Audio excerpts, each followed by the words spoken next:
మన మల్లన్నకు శిరసార పోసిన శ్రీ మేడలమ్మకు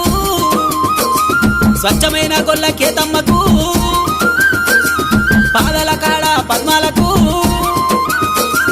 బ్రాహ్మణుల పిల్ల రత్నంగికి అబ్బా మంగళమో జయ మంగళము పెళ్ళాడి మల్లయ్య పర్వతాలేలంగా బాలునికి ముత్యాల బాసింగము దీవించే పెద్దమ్మ దీవనార్థి